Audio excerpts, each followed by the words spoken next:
Alright, so it's Christmas Day. I'm here with a new puppy River, and I'm looking at this beehive, and the snow is melted, but just a couple of days ago the snow was up around the whole entrance of the hive. The whole bottom of the hive was blocked off, and also you can see there's a bunch of bees piled up down here, some dead bees, and the entrance is basically completely plugged off. And that is why I mentioned that you need to leave a gap up here, both for ventilation and the fact that the bees need to be able to get out when the bottom entrance is plugged off. I saw them getting out a little while ago.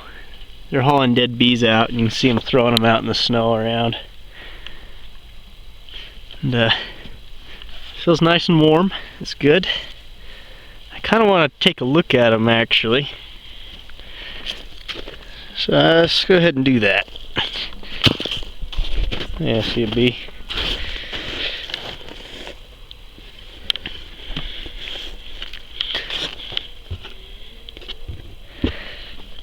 Let me crack this loose.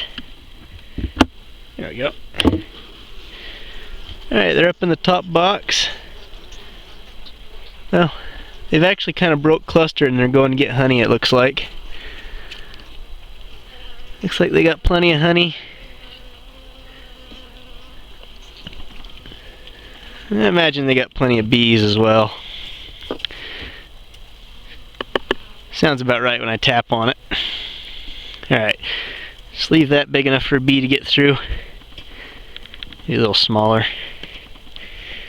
Yeah, they look alright.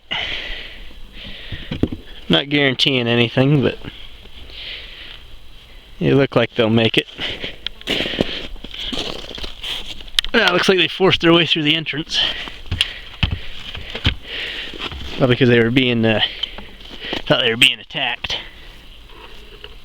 Let's pull some of these dead bees away.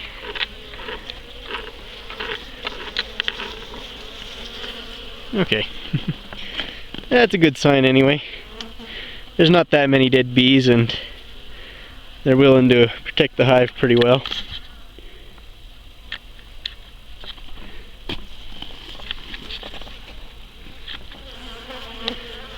Alright, guess I'll leave them alone. They look like they're doing fine. Alright everybody, those of you that are still following me, I have promised that I would make some sugar frames. So I guess today I'll be showing you my recipe for those. So I have here a frame. It's got to have wires. These wired frames are important. Wax paper. Show you what that's all for you later. Here's the ingredients. Have a little bit of honey, a few teaspoons of water, some mint extract, some lemongrass oil. I couldn't find my wintergreen oil, so this will have to substitute for it. Got my sugar, of course, and a little bit of vegetable oil that is solid at room temperature. This is coconut oil, but I usually use shortening. Doesn't really matter though, as long as you're not using butter or something. So let's get mixing it up, I guess. Let's mix together the wet ingredients, I guess. Water. I'm just going to put 1 drop of the mint and a couple drops of lemongrass oil here.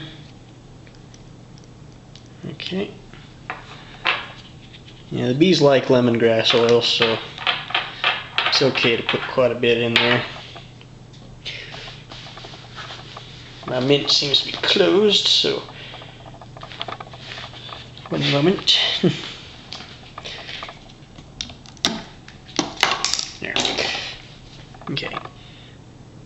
Single drop of mint. Okay. Pretend I didn't drop that. Okay. And a little bit of the oil. You can see it here. I'm going to take this. I'm going to mix this up as good as I can. And then, once I get that mixed up, I'm going to add it to the sugar a little at a time until the sugar is starts to clump together on its own. So, alright, I'm done mixing it up. You can see I got the oil all through it. I actually had to warm it up a little bit and melt the oil so I can mix it in well enough. Of course the oil and the water separates, but that's not really a problem. There we go. Start with about that much. See what the oil does, it'll get on the bees and it coats their fur and makes them less susceptible to the water getting them wet, and the tracheal mites have more difficulty getting on them, and the varroa mites can't stick to them as well. The essential oils I put in there, the mint and the lemongrass, will actually kill or really make the varroa mites sick, so it's a way to keep the varroa mites from getting on the bees. And the honey, as well as lemongrass oil, will make the bees want to eat it more. So this is going to take a little bit more. You don't want to use very much because you want it to be able to dry out rather quickly.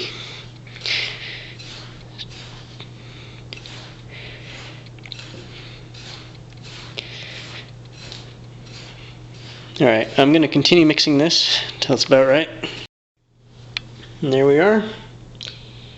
It clumps together a little bit, but is not sticky. It's just wet. And if you've ever gotten sugar wet like this and then stored it for a long time, you'll know that this will turn to a rock when it dries out. So that's done. Now I got me a frame with wires. The wires, and I'm going to be packing the sugar around the wires inside this frame, and the wires will of course help hold the sugar in place. This wire is a little loose, so I'm going to go ahead and tighten it. I don't know if I ever showed you how to do this. Certainly.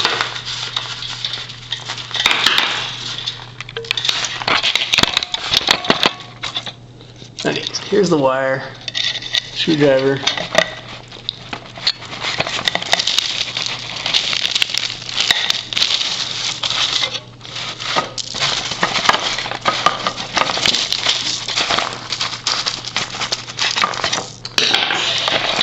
Now the wire is tight. See, I put a kink in it. That's tightened the wire up significantly. Now all I gotta do to make that kink so it won't come undone is twist it into a little knot, see? There you go. That takes up the slack in the wire. Alright. This is now ready for the sugar. Let's go ahead and put the sugar in. Hopefully this is enough. It is kind of a small bowl. It looks like it's just enough. Nope, it's not. I'm going to have to make up a little bit more actually to fill this frame. But you get the idea. Just pack that sugar into there around the wires. I'll make up a little bit more sugar. Looks like that was about 2/3 of what I needed to fill this. So I'll make a little bit. Alright, here's the rest of the sugar all packed in there around the wires, nice and tight. It's still soft right now, but in a couple of days it'll dry out and be rock hard. At which point I'll flip her over, let her dry on the other side if it needs it. Probably won't. Last time I did this, they didn't need to be flipped over. Just a couple of days of drying and it'll be rock hard. And then after that I'll be able to take it and just put it right down inside of a hive. I don't think any of my hives are going to need these, at least not right now. So I'm going to wait to put this in, but I'll probably put it in anyway just as a buffer. Probably around mid-February, because that's when they start to run low on food. But that'll be in another episode, so thanks for watching, thanks for staying tuned, and see you next time.